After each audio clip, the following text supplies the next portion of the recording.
Well, more and more details are emerging about the so-called agreement to end the war, and essentially it's becoming clear that Trump simply agreed to hand over part of Ukraine to Putin and bring him back into the international arena without a single punishment for his war crimes against Ukraine and humanity.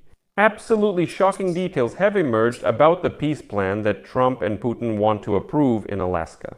August 15th. Under the guise of wanting peace, Putin slipped Trump a plan for Ukraine's surrender and even for seizing new Ukrainian territories without a single shot being fired. Trump calls it a territorial exchange, although it's only about Ukrainian territories. But there's a huge trap here. Putin is supposedly demanding to be given the entire Donbass and for the armed forces of Ukraine to withdraw from there. In this case, Ukraine could lose its belt of fortresses if it gives up Donbass. This is a defensive line that stretches for more than 50 kilometers and includes Slavyansk, Kramatorsk, Drushkovka, Alexeyevo-Drushkovka, and Konstantinovka. These are the lines that have held back the Russian advance for 11 years. If the armed forces withdraw, the Russians will immediately launch a new offensive and capture large territories. Zelensky has already responded that Ukraine will not make any territorial concessions, while Trump says that Zelensky will have to sign something just to end this war. And now, all the details that are known at this moment about the agreement to end the war, we will discuss with you in this episode. My name is Alexei Pechi. Today is August 9th. And before we begin, I ask you to subscribe to this channel, leave a like, write any comment, and be sure to subscribe to my Telegram channel, Peachy News. The link to it is in the description of this video. So, right now, some truly shocking details are emerging about the peace plan that Trump and Putin are going to discuss in Alaska on August 15.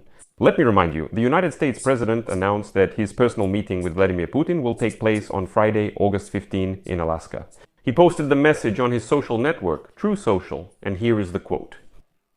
The long-awaited meeting between me, the President of the United States of America, and the President of the Russian Federation, Vladimir Putin, will take place next Friday, August 15, in the great state of Alaska. Additional details will follow. Putin's aide, Yuri Ushakov, has already confirmed the date and location of the meeting, explaining that Alaska was chosen for its convenient logistics, as the countries are close neighbors. Quote I, "It seems quite logical for our delegation to simply fly over the Bering Strait and for such an important and anticipated summit of the two countries' leaders to be held in Alaska." And this is where the truly shocking details begin. First, Reuters reports that Washington and Moscow intend to reach an agreement that will stop the war in Ukraine and secure Russia's territorial gains. Citing people familiar with the matter, the report says that United States and Russian representatives are working on a territorial agreement ahead of the planned meeting between Trump and Putin. The terms of the agreement suggest that Ukraine will withdraw its troops from the areas of Donetsk and Luhansk regions of Ukraine that it controls. And Russia allegedly promises to stop its offensive in the Kherson and Zaporizhzhia regions along the current line of contact after that. Bloomberg is already reporting about this. According to Bloomberg's sources, the terms of the agreement could still change, and the United States is working to get the consent of Ukraine and its European allies. The White House dismissed Bloomberg's report as speculation. However, others who trusted the information became involved and more details emerged. The Wall Street Journal writes that Putin presented the Trump administration with a proposal for a ceasefire in Ukraine, not an end to the war, but a ceasefire, which involves significant territorial concessions from Ukraine. The publication notes that European officials expressed serious concerns about this proposal, since Russia is demanding that Ukraine hand over Donbass without making any commitments on its part. It is noted that Russia only allegedly promises to cease hostilities in such a case. It is stated that this proposal was conveyed by Putin to Special Envoy Steve Witkoff in Moscow, and it caused diplomatic commotion aimed at obtaining further clarification regarding the details of this proposal. The article states that European and Ukrainian officials who were informed by President Trump and Witkoff during a series of phone calls this week about the Kremlin dictator's proposal said they have serious concerns. That Putin is simply using this proposal as a tactical move to avoid new sanctions and tariffs from the United States. But Trump stated that this proposal is attractive enough to start organizing the signing of this agreement as early as next week. Furthermore, The Wall Street Journal points out that Putin's proposal may indicate that Russia is abandoning its previous demands for full control over the regions, along the entire front line, which now extends beyond the Donbas. Supposedly, if Ukraine agrees to withdraw its troops from the entire eastern part of Donetsk region, as dictator Putin suggests, then Russia will control Donetsk, Luhansk, and the Crimean Peninsula. And it's important to note here that when Europeans started asking questions about what would happen to the Kherson and Zaporizhzhia regions, they received conflicting information about whether Putin intends to freeze the current front line and eventually withdraw his troops from there. Americans say it's currently unclear how the situation will unfold. Putin says Ukrainians should leave Donetsk and Luhansk, recognize Crimea as Russian, and he'll supposedly promise a ceasefire.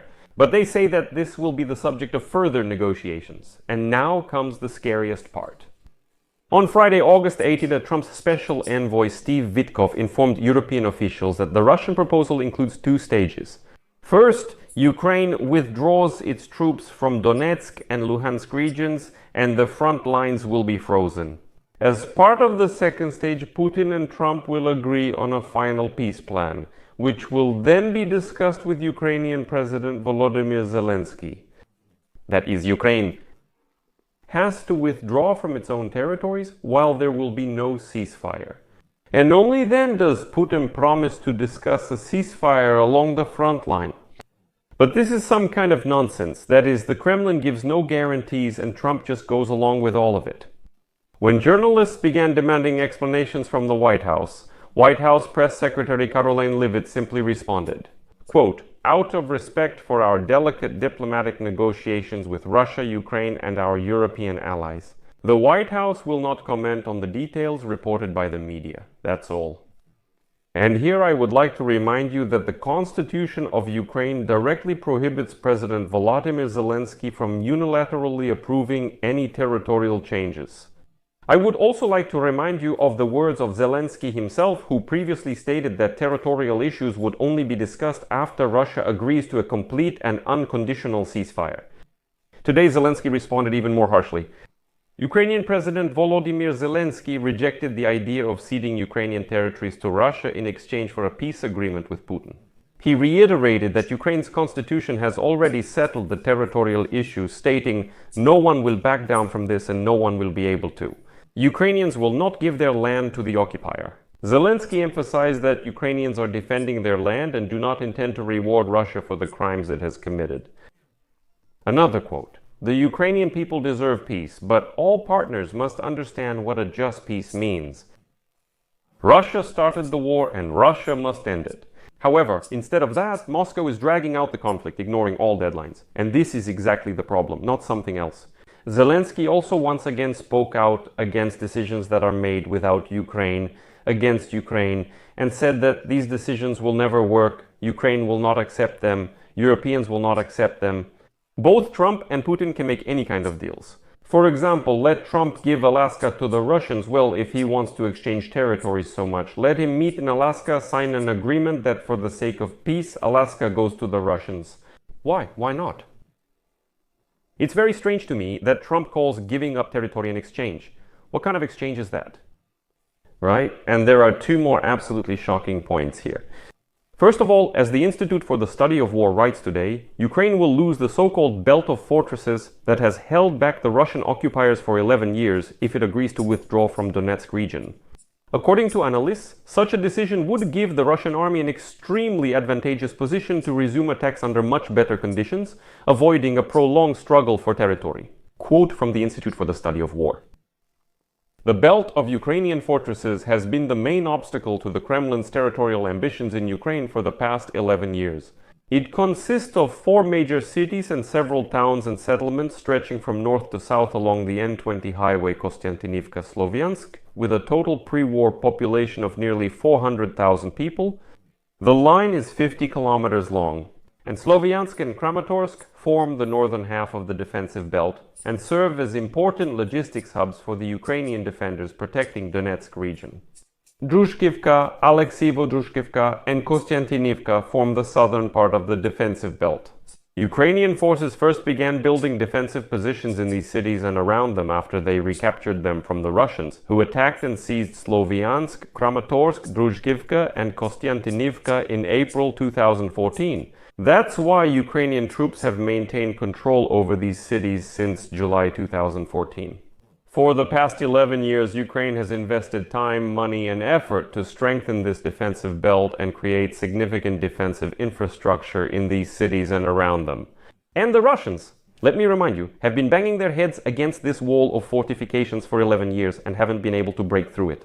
And now Trump says, listen, we'll let them. The armed forces of Ukraine who have been holding this defensive line for 11 years will simply leave it.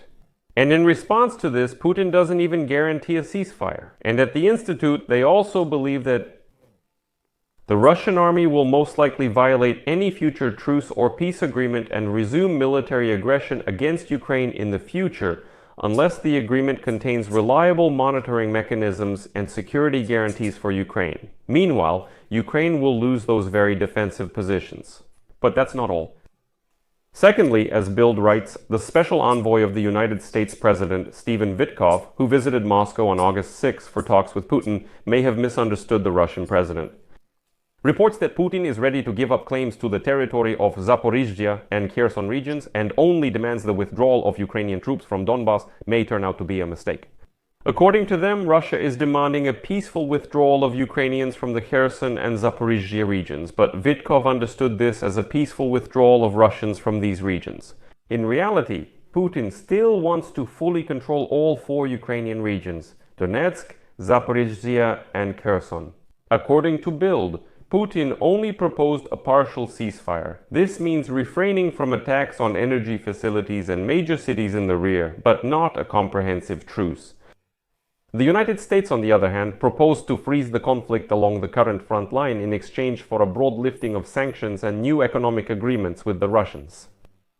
According to Bild, the Kremlin did not want to accept this proposal. Shortly after Putin's talks with Witkoff, American officials held a conference call with the Europeans.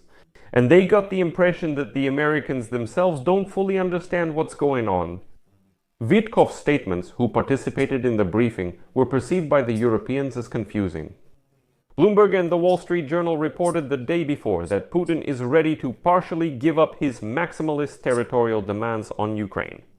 According to their information, the Kremlin is allegedly ready to freeze the front and stop the offensive in the Kherson and Zaporizhzhia regions, in exchange for the withdrawal of Ukrainian troops from Donbas as well as the recognition of Russian control over Crimea. But the catch is that such an alleged territorial exchange is supposed to mark the beginning of a truce and then technical negotiations on a final peaceful agreement. So at this point, the Kremlin isn't promising anything at all, it's only making demands. And Trump, unfortunately, is falling for it, thinking that he's a great peacemaker. I'll leave it at that. Share your opinions and conclusions in the comments below this episode. Subscribe to the channel, hit the bell, and don't forget to like.